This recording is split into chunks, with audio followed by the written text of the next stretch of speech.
नमस्कार, हेडलाइंस बिहार देख रहे हैं आप। मैं हूं आपके साथ प्रियांक सौरभ। एडीजी के लेटर को लेकर सियासी बवाल शुरू हो गया है। तेजस्वी यादव ने उस लेटर यानी जो धरना प्रदर्शन में जिनके खिलाफ चार्जशीट दायर की जाएगी उन्हें ना तो कोई सरकारी नौकरी मिलेगी ना ही कोई ठेका मिलेगा। इस मामले को लेकर तेजस्वी यादव ने सरकार को घेरा है, मुसोलिनी और हिटलर से तुलना कर दी है। ऐसे में अब जेडीयू ने जोरदार प्रहार किया है। तेजस्वी यादव को मुंहतोड़ जवाब देने का प्रयास किया है। नीरज कुमार जो कि एमएलसी हैं वो क्या कुछ कह रहे हैं आप सुनिए।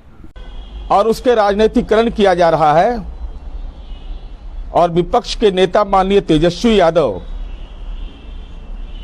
जो पॉलिटिकल टूरिस्ट हैं, राजनीति में पर्यटक लोग होते हैं ना, आते जाते रहते हैं, तो उनका ट्वीट भी आया है, लोकतंत्र की बात भी उन्होंने किया है। हम उम्मीद करते थे कि माननीय तेजस्वी यादव जी दिल्ली में है, जमानत उमानत लेने का आदत लगा हुआ है, पटियाला कोर्ट भी जाते रहते हैं, तो कम से कम कानूनी सलाह ले लेते। देश के संविधान निर्माता डॉक्टर भीमराव अंबेडकर ने इस देश के अंदर संविधान बनाया। हमेशा ये कहते भी हैं कि संविधान खतरे में है। मुझे तो लगता है कि तेजस्वी यादव आपकी अज्ञानता से राजनीति खतरे में पड़ गया है। भाई, इस देश के अंदर संविधान है। आज अगर संविधान नहीं होता तो आपके पिता कैदी नंबर 3351 नहीं बन पाते, भ्रष्टाचार के मामले में जेल खाने के अंदर कैद नहीं हो पाते। अब आपको डॉक्टर भीमराव अंबेडकर से नाराजगी है या उस संविधान से नाराजगी है, मैं नहीं जानता। आपने क्या कहा कि लोकतांत्रिक सत्ता व्यवस्था के विरुद्ध, मैं आप ही का ट्वीट पढ़ रहा हूं।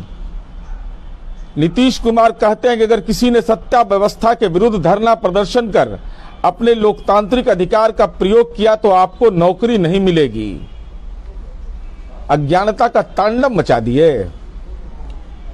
डीजीपी बिहार का सर्कुलर क्या कहता है, ध्यान से सुनिएगा। तमाम लोग फेसबुक लाइव से हमारे जुड़े हुए हैं।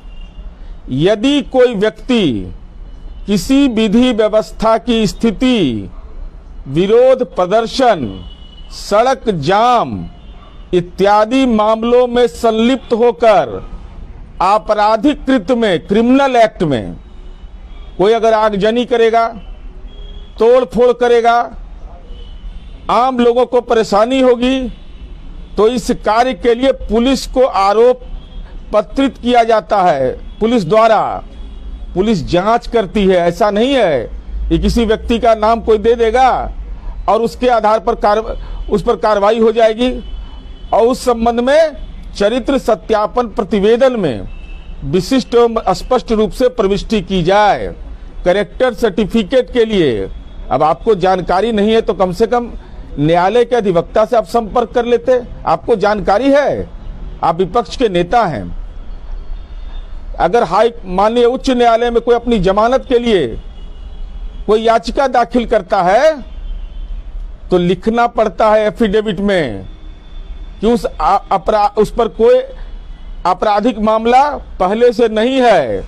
और अगर एफिडेविट गलत पाया जाता है तो कानूनी कार्रवाई होती है। तो हम ये कहना चाहते हैं कि कम से कम आपको इन तथ्यों को देखना चाहिए था। आपने क्या कह दिया कि ये जो कानून का उल्लंघन है। मैं आपको पढ़ के सुनाना चाहता हूं। भारतीय संविधान पढ़े है ना, नहीं तो पढ़ लीजिएगा।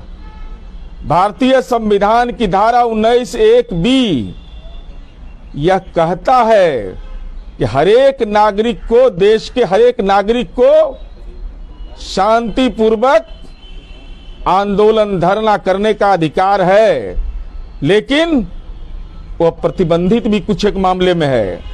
यह कहा कुमार ने तमाम मामलों को लेकर उन पर प्रहार किया है और साथ ही साथ इस आदेश को लेकर भी तेजस्वी को जवाब दे दिया है। अब बढ़ रहे हेडलाइंस बिहार के साथ, आपका बहुत बहुत शुक्रिया।